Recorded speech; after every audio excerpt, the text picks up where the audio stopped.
ముస్లిం మైనార్టీల సంక్షేమానికి టీడీపీ కట్టుబడి ఉందని గుంటూరు తూర్పు ఎమ్మెల్యే మహమ్మద్ నజీర్ స్పష్టం చేశారు. మంగళవారం కడపలో జరిగిన మహానాడు కార్యక్రమంలో ఆయన ప్రసంగించారు.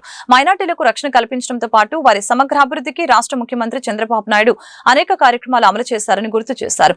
మైనార్టీల జీవితాల్లో వెలుగులు నింపిన ఘనత టీడీపీకి దక్కుతుందని చెప్పారు. మైనార్టీ విద్యార్థుల ఉన్నత విద్యకు చంద్రబాబు బాటలు వేశారని చెప్పారు.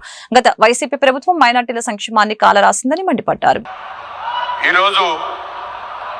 మైనార్టీల సంక్షేమం మీద ఇంత పెద్దటి సభలో మాట్లాడేటువంటి అవకాశం కల్పించినందుకు తెలుగుదేశం పార్టీ జాతీయ అధ్యక్షులు నారా చంద్రబాబు నాయుడు గారికి, ప్రధాన కార్యదర్శి నారా లోకేష్ గారికి, రాష్ట్ర అధ్యక్షులు పల్లా శ్రీనివాసరావు గారికి, అలాగే వేదిక మీద ఉన్నటువంటి పెద్దలకు, ముందున్నటువంటి తెలుగుదేశం పార్టీ వీర సైనికులందరికీ కూడా హృదయపూర్వకమైనటువంటి నమస్కారాలు తెలియజేస్తా ఉన్నా.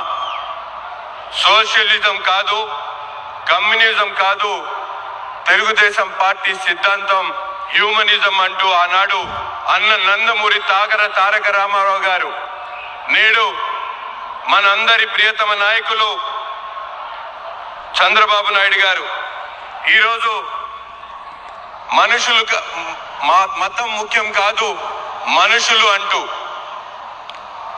రేపు మనందరికి కూడా నాయకుడిగా ఉన్నటువంటి లోకేష్ గారు ముస్లింల మైనారిటీలను నా కంటికి రెప్పలా కాపాడుకుంటాను అంటూ యువగళం పాదయాత్ర ద్వారా ప్రతి ఒక్క ముస్లిం సోదరుడు కూడా ధైర్యాన్ని నింపినటువంటి మా నాయకుడు నారా లోకేష్ గారు, ఈ ముగ్గురు నాయకత్వంలో ఏర్పడినటువంటి తెలుగుదేశం పార్టీ కేవలం ముస్లింలకు సంక్షేమ అభివృద్ధి కార్యక్రమాలే కాదు, ఈ రాష్ట్రంలో ఉన్నటువంటి ప్రతి ఒక్క ముస్లిం సోదరుడు కూడా గర్వంగా నేను తెలుగుదేశం పార్టీ కార్యకర్తని, నాయకుడిని అనే చెప్పుకునేటువంటి విధంగా ఆనాటి నుంచి నేటి వరకు కూడా ఎన్ని ఇబ్బందులు పెట్టినా, ఎన్ని కష్టాలు వచ్చినా ఎత్తినటువంటి జెండాను దించకుండా ఈ రోజు కూడా చంద్రబాబు నాయుడు గారి నాయకత్వంలో ముందుకు సాగుతున్నటువంటి పరిస్థితులు ఉన్నాయి.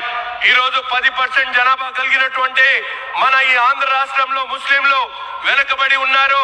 ఆనాడు ఏదైతే స్వాతంత్రానికి ముందు సచార్ కమిషన్ రిపోర్టు దళితుల కన్నా ముస్లింలు వెనుకబడి ఉన్నారు, అత్యంత హీనమైనటువంటి పరిస్థితిలో ఉన్నారనేటువంటి వాస్తవాన్ని గ్రహించినటువంటి నాయకుడిగా మన ప్రియతమ నాయకుడు చంద్రబాబు నాయుడు గారు ప్రతి ఒక్క సందర్భంలో కూడా మైనార్టీల జీవితాల్లో వెలుగు నింపాలనేటువంటి ఆలోచనతో ఆనాడు ఉన్నత విద్య ఏ ఒక్క మైనార్టీ బిడ్డకు కూడా దూరం కాకూడదనేటువంటి ఆలోచనతో ఎవ్వరూ చేయనటువంటి విధంగా ఈ రాష్ట్రంలో మైనార్టీలకు ఉన్నత విద్య దూరం కాకూడదనేటువంటి ఆలోచనతో విదేశీ విద్య ఏదైతే మౌలానా అబ్దుల్ కలాం విదేశీ విద్య పేరుతో మైనార్టీ బిడ్డలను ఫారెన్ పంపించి చదివి